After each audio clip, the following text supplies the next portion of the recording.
வணக்கம். உலகம் ஒரு பார்வை செய்தி தொகுப்பில் உங்களுடன் நான் சுகன்யா மனோகரன். கொரோனா தொற்று உலகையே அச்சுறுத்தி வரும் நிலையில் உலகம் முழுவதும் நிகழ்ந்த கொரோனா வைரஸ் தொடர்பான சம்பவங்கள் மற்றும் முக்கிய நிகழ்வுகள் செய்தி வடிவில் உங்களுக்காக.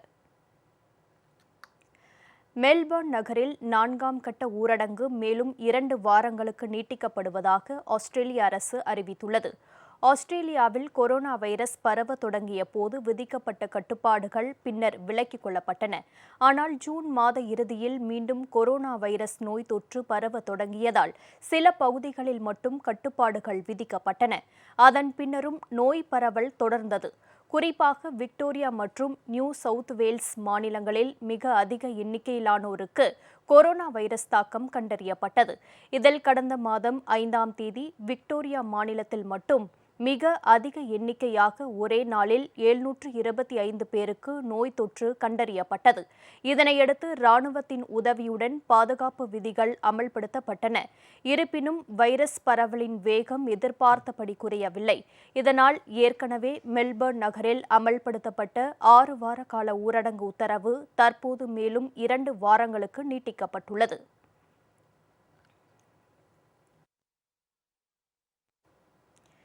வடகொரியாவில் வெள்ளத்தால் பாதிக்கப்பட்ட பகுதிகளை நேரில் பார்வையிட்ட அதிபர் கிம் ஜாங் உன் நிவாரணப் பணிகளை உடனடியாக மேற்கொள்ள அதிகாரிகளுக்கு உத்தரவிட்டார். வடகொரியாவின் ஹாம்யாங் மாகாணத்தில் கடந்த 2 தினங்களாக பலத்த மழை பெய்தது.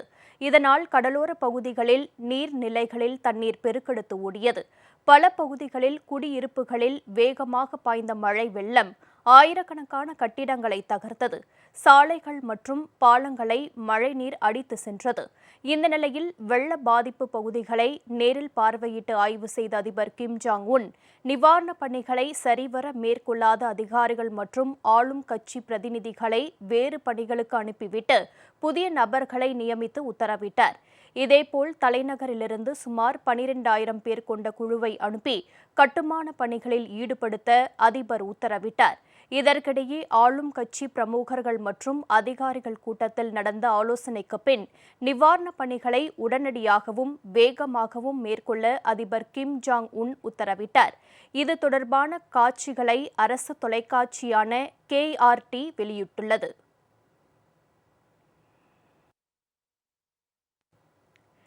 பெய்ரூட் வெடி விபத்தில் இனி மேலும் உயிருடன் யாரையும் மீட்பதற்கான வாய்ப்புகள் இல்லை என லெபனான் அரசு அறிவித்துள்ளது. லெபனான் தலைநகர் பெய்ரூட்டில் கடந்த மாதம் 4ஆம் தேதி கிடங்கில் வைக்கப்பட்டிருந்த அம்மோனியம் நைட்ரேட் வெடித்து சிதறியது. இந்த விபத்தில் 190 பேர் உயிரிழந்தனர். 6000க்கும் மேற்பட்டோர் காயமடைந்தனர். தற்போது இந்த விபத்து நடந்து 1 மாதம் ஆகிய நிலையில் உயிரிழந்தோருக்கு அஞ்சலி செலுத்தும் நிகழ்ச்சி நாட்டின் பல பகுதிகளில் நடைபெற்றது. இதில் ஏராளமானோர் பங்கேற்றனர். இதற்கிடையே சிலி நாட்டிலிருந்து வரவழைக்கப்பட்ட மீட்புக் குழுவினர் கட்டிட இடிபாடுகளுக்கு இடையே உடல் வெப்பமும் மூச்சு காற்றும் தென்பட்டதாக கடந்த 3 நாட்களுக்கு முன் அறிவித்தனர். நவீன சென்சார் கருவிகளின் உதவியுடன் மேற்கொள்ளப்பட்ட ஆய்வின் அடிப்படையில் இந்த அறிவிப்பு வெளியானது. இதனையடுத்து 50க்கும் மேற்பட்ட மீட்புக் குழுவினர் மற்றும் தன்னார்வலர்கள் இணைந்து இடிபாடுகளுக்குள் யாரும் சிக்கியுள்ளனரா என கண்டுபிடிக்கும் முயற்சி மேற்கொள்ளப்பட்டது. இருப்பினும் இடிபாடுகளை அகற்றி அனைத்து பகுதியிலும் தேடிய பொழுதும் யாரும் உயிருடன் இருப்பதற்கான அறிகுறிகளே இல்லை என தற்போது கண்டுபிடிக்கப்பட்டுள்ளது. இதனையடுத்து இந்த வெடி விபத்தை பொறுத்தவரை இனிமேல் யாரும் உயிருடன் மீட்கப்படுவதற்கான வாய்ப்புகள் இல்லை என லெபனான் அரசு அறிவித்துள்ளது.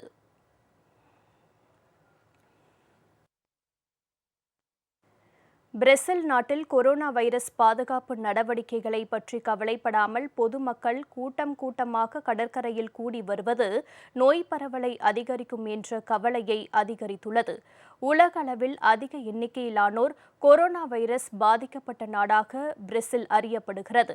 ஆனால் அந்நாட்டு அரசும் போதுமான பாதுகாப்பு நடவடிக்கைகளை மேற்கொள்ளவில்லை. பொதுமக்களும் அதில் அதிக கவனம் செலுத்தவில்லை.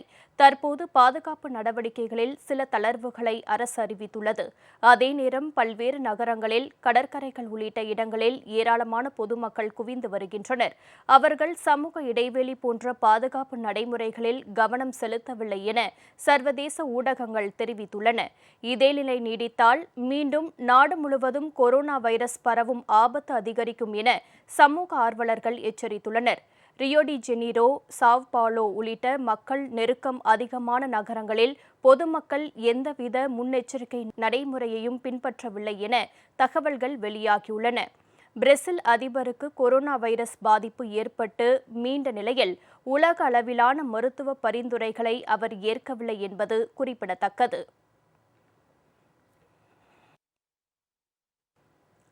தற்போதைய நிலையில் உலக அளவில் எந்த நாடும் கொரோனா வைரஸின் பிடியில் இருந்து முழுமையாக வெளியேறிவிட்டதாக கருத முடியாது என உலக சுகாதார அமைப்பு தெரிவித்துள்ளது.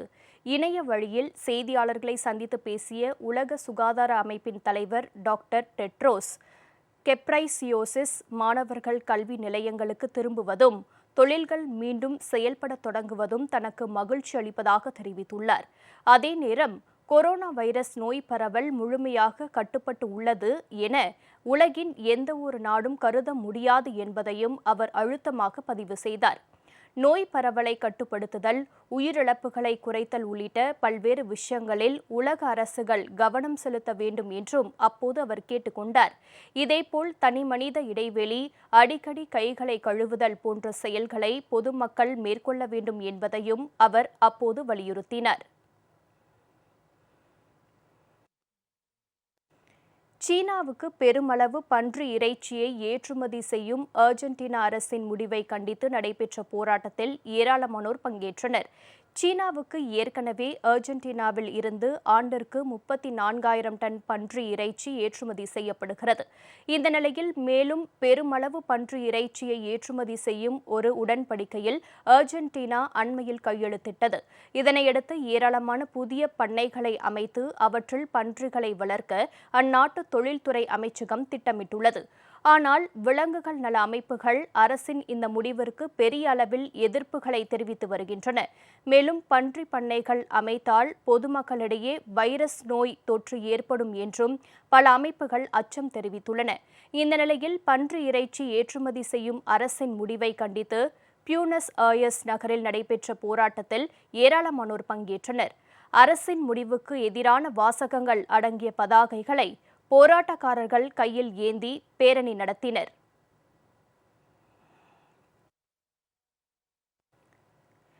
இந்தோனேஷியாவின் பல்வேறு இடங்களில் கொரோனா வைரஸ் மருத்துவ கழிவுகள் பெருமளவு குவிக்கப்பட்டுள்ளதால் சுற்றுச்சூழல் மாசு அதிகரிப்பதாக கவலை எழுந்துள்ளது.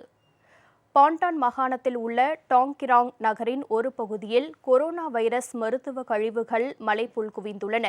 சிசாடனே ஆற்றின் அருகில் இந்த இடம் அமைந்துள்ளதால் பெரும்பாலான கழிவுகள் ஆற்று நீரிலும் கலக்கின்றன. அழுக்கடைந்த சிரிஞ்சுகள், முகக்கவசங்கள், பாதுகாப்பு உடைகள் உள்ளிட்ட ஏராளமான கழிவுகள் இந்த இடத்தில் கொட்டப்பட்டு வருகின்றன. இதனால் இப்பகுதியில் வசித்து வரும் பொதுமக்கள் மிகுந்த அச்சம் அடைந்துள்ளனர். முதியவர்கள் மற்றும் குழந்தைகளுக்கு பல்வேறு நோய் பரவும் அபாயம் ஏற்பட்டுள்ளதாக அவர்கள் கருதுகின்றனர். இதுபோன்ற அவல நிலையை தடுக்க மருத்துவ கழிவுகளை கையாள்வது குறித்து புதிய வழிகாட்டு நெறிமுறைகளை அரசு அறிமுகப்படுத்த வேண்டும் என பொதுமக்கள் கோரிக்கை விடுத்துள்ளனர். இதேபோல நாட்டின் பல இடங்களிலும் மருத்துவ கழிவுகள் குவிந்து வருவதால் இதற்கான தீர்வை பெற அரசு அதிகாரிகள் தீவிர ஆலோசனையில் ஈடுபட்டுள்ளனர். ஒவ்வொரு நாளும் 1500 டன் கொரோனா வைரஸ் மருத்துவ கழிவுகள் இதேபோல் பொதுவெளியில் குறிக்கப்படுவதாக புள்ளிவிவரம் ஒன்று தெரிவிக்கிறது.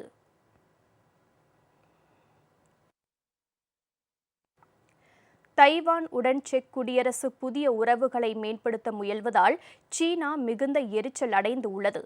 சீனாவின் ஒரு பகுதியாக கருதப்படும் தைவான் கடந்த 50 ஆண்டுகளுக்கு முன்னர் தன்னைத்தானே தனி நாடாக அறிவித்துக் கொண்டது. இந்தியா உட்பட உலகின் பல நாடுகள் இந்த அறிவிப்பை அங்கீகரிக்கவில்லை. இருப்பினும் தைவானை தனி நாடாக ஒரு சில நாடுகள் ஏற்றுக்கொண்டுள்ளன. இதற்கிடையே தைவான் எப்பொழுதும் ஒரு தனி நாடு அல்ல என்றும் அது சீனாவின் ஒரு அங்கமாகவே இன்று வரை நீடிக்கிறது என்றும் சீன அரசு தொடர்ந்து கூறி வருகிறது. தைவானுக்கு ஆதரவளிக்கும் நடவடிக்கைகளை எந்த ஒரு நாடும் மேற்கொண்டாலும் அது சீனாவுக்கு எதிரான ஒரு முடிவாகவே பார்க்கப்படுகிறது. இந்த நிலையில் செக் குடியரசு நாட்டில் இருந்து செனட் அவை தலைவரும் நூற்றுக்கணக்கான அரசியல் தலைவர்களும் தைவானுக்கு சுற்றுப்பயணம் மேற்கொண்டுள்ளனர். தலைவனுடன் புதிய உறவுகளை வளர்த்தால் வர்த்தக நடவடிக்கைகளை தொடங்குதல் என பல்வேறு காரணங்களின் அடிப்படையில் இந்த பயணம் அமைந்துள்ளது. செக் குடியரசின் இந்த புதிய நடவடிக்கையால் சீனா மிகுந்த எரிச்சல் அடைந்துள்ளது. கொரோனா வைரஸ் குறித்த விஷயங்களில் ஏற்கனவே அமெரிக்கா, ஆஸ்திரேலியா போன்ற நாடுகளின் பகையை சீனா சம்பாதித்து உள்ள நிலையில் இந்த விஷயம் உலக அளவில் உன்னிப்பாக கவனிக்கப்படுகிறது.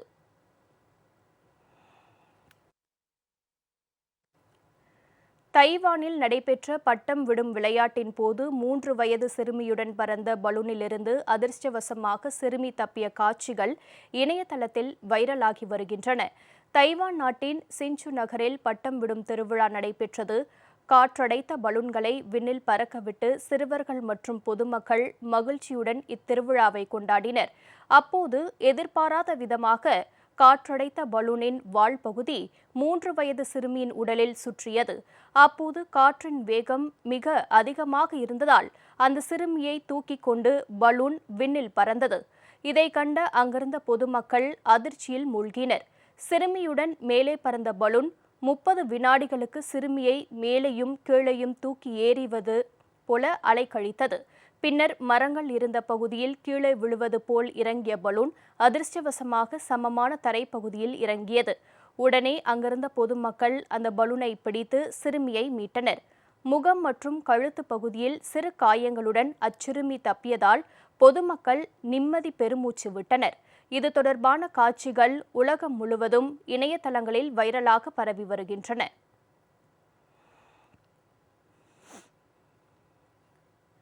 அமெரிக்காவில் போலீசாரால் சுடப்பட்ட கருப்பினத்தவருக்கு ஆறுதல் தெரிவிக்காமல் போலீசாருக்கு ஆதரவாக அதிபர் ட்ரம்ப் பேசியிருப்பது கருப்பின மக்களிடையே ஏமாற்றத்தை ஏற்படுத்தியுள்ளது.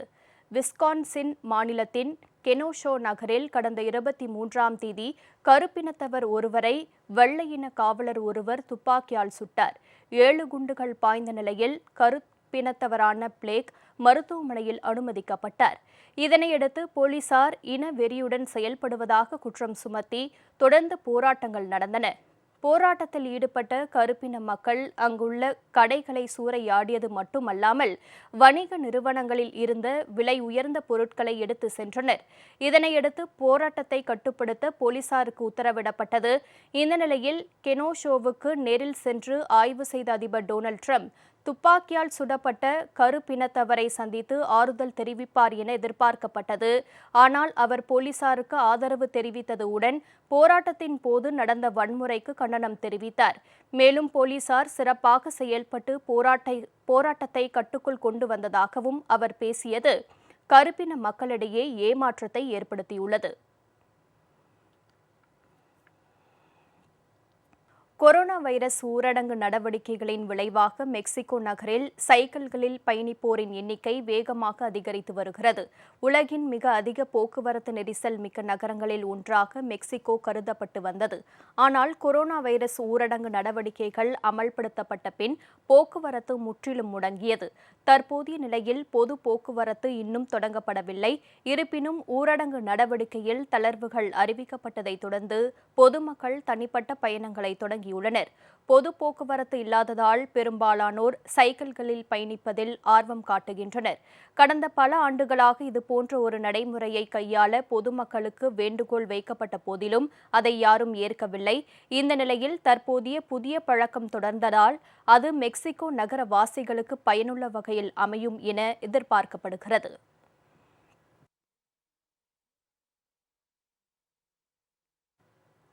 கம்போடியா சிறைச்சாலையில் படுகொலைகளை நடத்தி தண்டனை பெற்ற கொடுங்கோலன் காயிங் கேக் இயோவ் உடல்நலக் கோளாறு காரணமாக காலமானார்.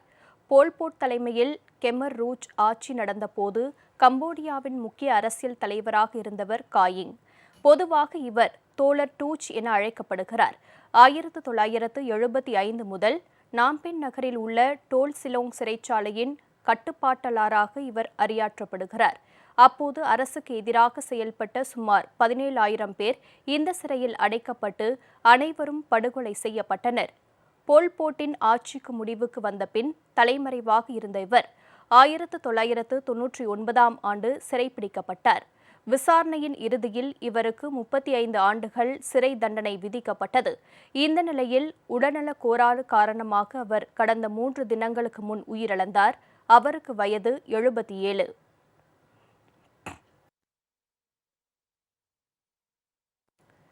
கொரோனா வைரஸ் பரவலின் வேகம் அதிகரித்து வரும் நிலையில் ரஷ்யாவில் கல்வி நிலையங்கள் செயல்பட தொடங்கியுள்ளன. ரஷ்யாவில் கொரோனா வைரஸ் வேகமாக பரவி வருகிறது. இருப்பினும் அனைத்து கல்வி நிலையங்களையும் திறக்க நாட்டு அரசு உத்தரவிட்டது. இதனையடுத்து நேற்று முதல் கல்வி நிலையங்கள் செயல்பட தொடங்கின. பணியாளர்கள் அனைவரும் கொரோனா பரிசோதனை மேற்கொள்ள வேண்டும் என்றும், நோய் தொற்று இல்லை என சான்றிதழ் வைத்திருப்பவர்கள் மட்டுமே பணியாற்ற அனுமதிக்கப்படுவார்கள் என்றும் அரசு அறிவித்துள்ளது. இதேபோல் மாணவர்களின் பாதுகாப்பை கருத்தில் கொண்டு கிருமி நீக்கம் செய்தல் உள்ளிட்ட பல்வேறு வழிகாட்டு நெறிமுறைகளையும் அரசு ஏற்கனவே அறிமுகப்படுத்தியுள்ளது.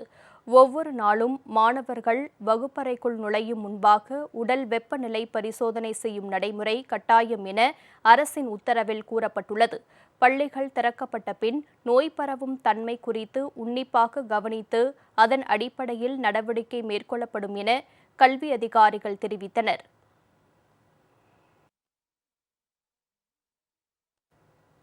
தொடர்ந்து ஊழல் குற்றச்சாட்டுகள் நிலவினால் லெபனான் நாட்டுக்கு நிதி உதவிகள் நிறுத்தப்படும் என பிரான்ஸ் அதிபர் மெக்ரான் எச்சரித்துள்ளார். லெபனான் நாடு கடும் பொருளாதார சிக்கல்களில் தவித்து வருகிறது. இதனைத் தொடர்ந்து பிரான்ஸ் அரசு பல்வேறு வழிகளில் நிதி உதவிகளை அளிக்கும் நிலையில் அந்நாட்டு அரசியல்வாதிகள் பெரும் ஊழல் குற்றச்சாட்டுக்கு ஆளாகியுள்ளனர். கடந்த சில வாரங்களுக்கு முன் பெய்ரூட் துறைமுகத்தில் வைக்கப்பட்டிருந்த அம்மோனியம் நைட்ரேட் வெடித்து சிதறியதால் அந்த நகரமே பெரும் பாதிப்படைந்தது. இதனையடுத்து ஒரே மாதத்தில் இரண்டாவது முறையாக பிரான்ஸ் அதிபர் மெக்ரான் லெபனான் நாட்டுக்கு பயணம் மேற்கொண்டுள்ளார். இப்பயணத்தின் போது அக்டோபர் மாதத்துக்குள் ஒரு திட்ட அறிக்கையை தயாரித்து கொடுக்க வேண்டும் என்றும், நாட்டின் வளர்ச்சிக்காக செலவிடப்படும் நிதி குறித்து சரியான விவரங்கள் அளிக்கப்பட வேண்டும் என்றும் அரசு தலைவர்களுக்கு வேண்டுகோள் விடுத்துள்ளார். தொடர்ந்து ஊழல் குற்றச்சாட்டுகள் எழுந்தால் நிதியுதவி அனைத்தும் நிறுத்தப்படும் என்றும் அவர் எச்சரித்துள்ளார்.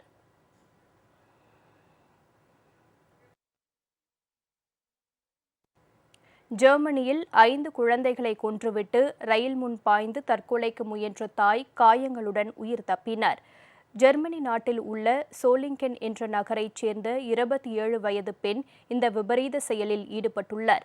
போலீசாரை தொடர்ந்து கொண்ட அந்த இளம்பெண்ணின் தாய் 5 குழந்தைகள் கொலை செய்யப்பட்டது தொடர்பாக புகார் அளித்தார்.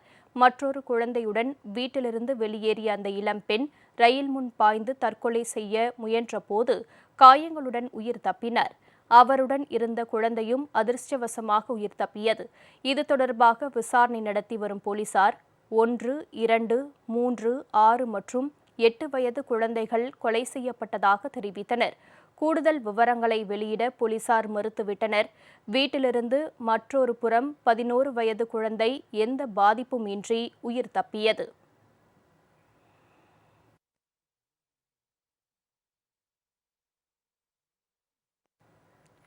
கடந்த 30 ஆண்டுகளில் இல்லாத பொருளாதார இழப்பை ஆஸ்திரேலியா எதிர்கொண்டு வருவதாக புள்ளி விவரங்கள் வெளியாகியுள்ளன. கொரோனா வைரஸ் பரவல் காரணமாக ஆஸ்திரேலியாவில் கடந்த பிப்ரவரி மாதம் முதல் பல்வேறு பாதுகாப்பு நடவடிக்கைகள் எடுக்கப்பட்டு வருகின்றன. அனைத்து தொழிற்சாலைகள் மற்றும் வணிக நிறுவனங்கள் மூடப்பட்டுள்ளதால் ஏப்ரல் முதல் ஜூன் மாதம் வரையிலான காலாண்டில் 7% பொருளாதார இழப்பு ஏற்பட்டுள்ளது. 10 லட்சம் பேருக்கும் அதிகமானோர் வேலை இழந்துள்ளனர். இதுபோன்ற ஒரு மோசமான நிலை கடந்த 30 ஆண்டுகளில் ஏற்பட்டதில்லை என பொருளாதார நிபுணர்கள் தெரிவிக்கின்றனர். தற்போதைய நிலையில் விக்டோரியா மற்றும் நியூ சவுத் வேல்ஸ் மாநிலங்களில் இன்னும் 2 வாரங்களுக்கு கடுமையான பாதுகாப்பு விதிகள் அமலில் இருக்கும் என அறிவிக்கப்பட்டுள்ளது. கொரோனா வைரஸ் பரவல் முழுமையாக கட்டுப்படுத்தப்பட வேண்டும் அல்லது அனைவருக்கும் தடுப்பூசி போட வேண்டும் என்ற நிலையில் அந்நாட்டு அரசு தீவிரமாக உள்ளது. இதனால் இழந்த பொருளாதாரத்தை மீட்கும் நடவடிக்கைகள் குறித்து எந்தவித அறிவிப்பும் இதுவரை வெளியாகவில்லை.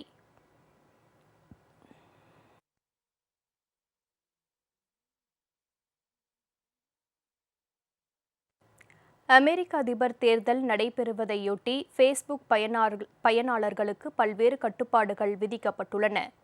வரும் நவம்பர் மாதம் அமெரிக்க அதிபர் தேர்தல் நடைபெறவுள்ளது.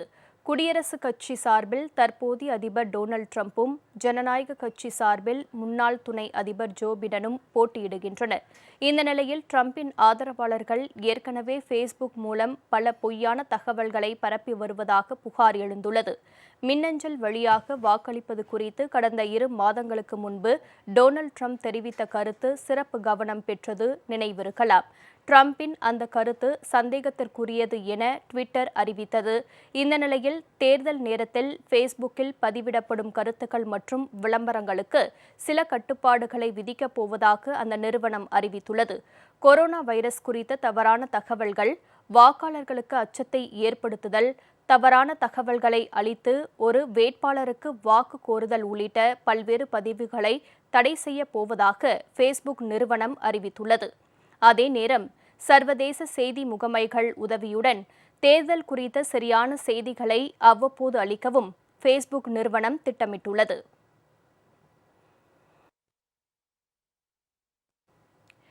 லண்டன் நகரில் இயற்கை ஆர்வலர்கள் பலர் ஒன்றிணைந்து செய்தித்தாள் அச்சகங்கள் முன்பாக போராட்டம் நடத்தியதால் பரபரப்பு ஏற்பட்டது.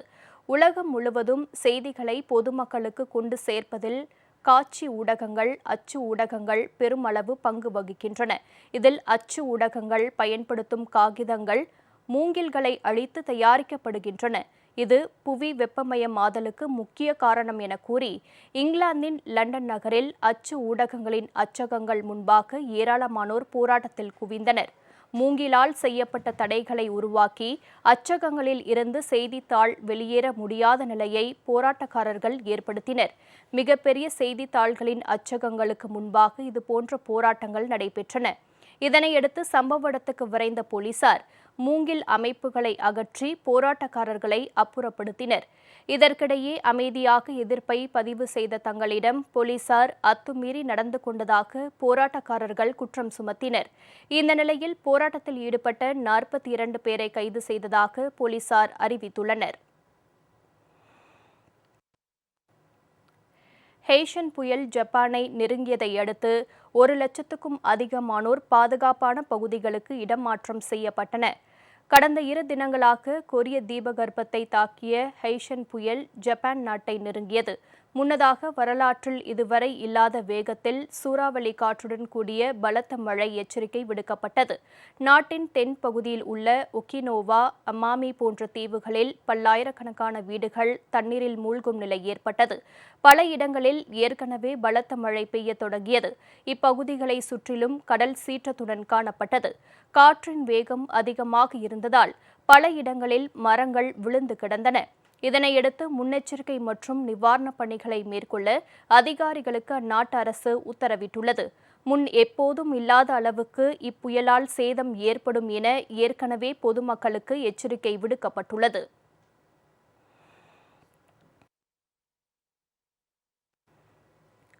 கொரோனா வைரஸ் பாதிப்பு ஏற்பட்ட பின் முதலாக சீனாவில் சுற்றுலா பயணம் மேற்கொள்ள பொதுமக்களுக்கு அனுமதி அளிக்கப்பட்டுள்ளது.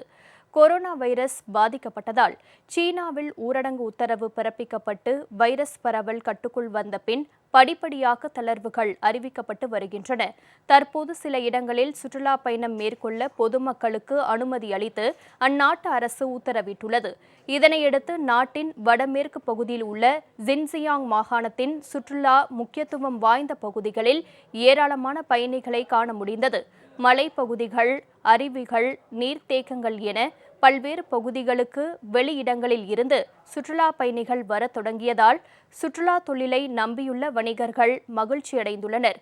தொடர்ந்து படிப்படியாக பிற இடங்களுக்கும் சுற்றுலா பயணிகள் செல்ல அனுமதி அளிக்கப்படும் என எதிர்பார்க்கப்படுகிறது.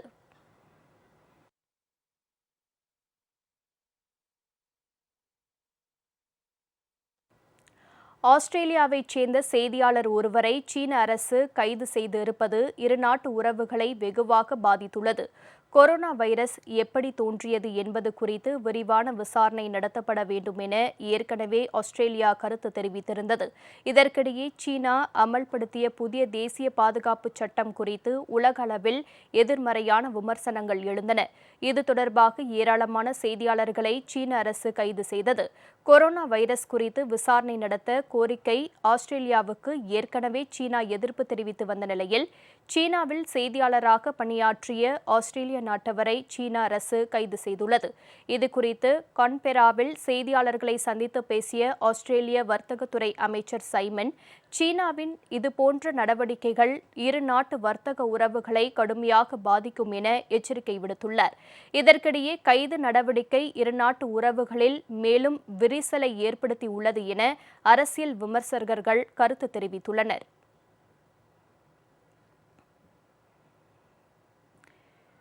இஸ்ரேலை ஊடகங்கள் பொதுமக்களை போராட்டத்திற்கு தூண்டுவதாக பிரதமர் பெஞ்சமின் நெத்தன்யாகு குற்றம் சுமத்தியுள்ளார். கொரோனா வைரஸ் பரவலை சரியாக கையாளவில்லை என்ற குற்றச்சாட்டின் அடிப்படையில் இஸ்ரேல் நாட்டின் கடந்த இரண்டு மாதங்களாக போராட்டங்கள் நடைபெற்று வருகின்றன. ஜெருசலேம் நகரில் உள்ள பிரதமரின் அதிகாரப்பூர்வ இல்லத்தை முற்றுகையிட போராட்டக்காரர்கள் தொடர்ந்து முயற்சித்து வருகின்றனர். ஆனால் ஏராளமான போலீசார் குவிக்கப்பட்டு கடும் பாதுகாப்பு நடவடிக்கைகளை மேற்கொண்ட பின்னரும் போராட்டத்தை முடிவுக்கு கொண்டுவர முடியவில்லை. இதற்கிடையே பிரதமர் மீதான ஊழல் குற்றச்சாட்டும் போராட்டமும் வலுப்பெற்றதற்கு ஒரு முக்கிய காரணமாக கருதப்படுகிறது. இந்த நிலையில் நேற்றும் வழக்கம் போல ஆயிரக்கணக்கானோர் குவிந்து சாலை மறியல் உள்ளிட்ட போராட்டங்களில் ஈடுபட்டனர். இதுகுறித்து கருத்து தெரிவித்துள்ள பிரதமர் பெஞ்சமின் நெத்தன்யாகு, கொரோனா வைரஸ் நோய் பரவலை கட்டுப்படுத்துவது, பொருளாதார நடவடிக்கைகளை மேம்படுத்துதலில் வளர்ந்த நாடுகளை விட இஸ்ரேல் சிறப்பாக செயல்பட்டு வருவதாக தெரிவித்துள்ளார். மேலும் பேசிய அவர், ஊடகங்கள்தான் பொதுமக்களிடம் தவறான கருத்துக்களை பரப்பி அவர்களை போராட தூண்டுவதாக குற்றம் சுமத்தியுள்ளார். இஸ்ரேலில் இதுவரை 1,28,768 பேருக்கு கொரோனா வைரஸ் பாதிப்பு கண்டறியப்பட்டுள்ள நிலையில் 1007 பேர் உயிரிழந்ததாக அரசு அறிவித்துள்ளது.